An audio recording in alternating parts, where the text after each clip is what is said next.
சென்னையில் கிட்டத்தட்ட 600க்கும் மேற்பட்ட தூய்மை பணியாளர்கள் சேர்ந்து அமைதியான முறையில் போராட்டம் நடத்தினாங்க.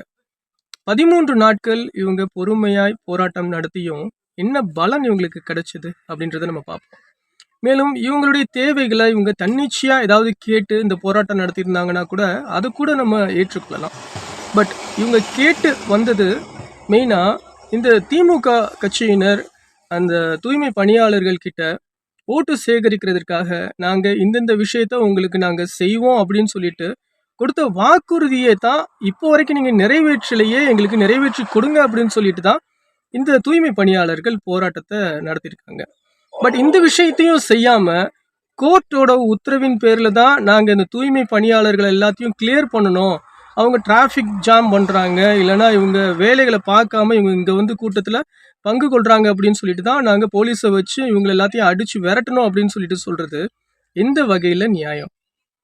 அதாவது நீதிமன்றம் இந்த மாதிரி விஷயத்துக்கெலாம் உடனடியாக ஆக்ஷன் எடுக்குதுல்ல, இந்த மாதிரி போலீஸை வச்சு அந்த இடத்த கிளியர் பண்ணுறது, அவங்கள வேலைக்கு போக சொல்கிறது, இல்லைனா இந்த மாதிரி டிராஃபிக் ஜாம் பண்ணி பொதுமக்களுக்கு இடைஞ்சல் பண்ணாதீங்கன்னு சொல்கிறது, இந்த மாதிரி விஷயத்துக்கு நீதிமன்றம் உடனடியாக ஆக்ஷன் பண்ணி இவங்களுக்கு ஒரு தீர்வு வழங்குது.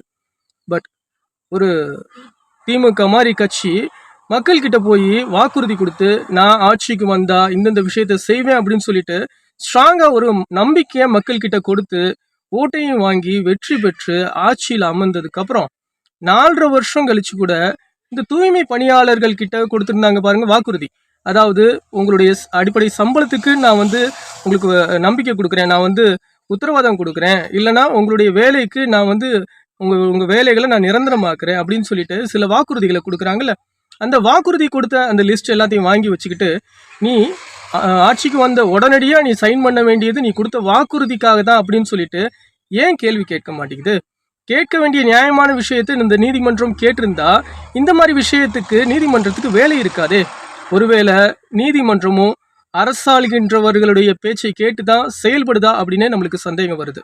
நான் சொன்ன இந்த கருத்து உங்களுக்கு சரின்னு பட்டுச்சுன்னா நம்ம வீடியோக்கு ஒரு லைக் பண்ணுங்கள். உடனே நம்ம வீடியோ பார்க்கணுன்னா நீங்கள் சப்ஸ்கிரைப் பண்ணி நம்ம வீடியோவை பாருங்கள். நன்றி.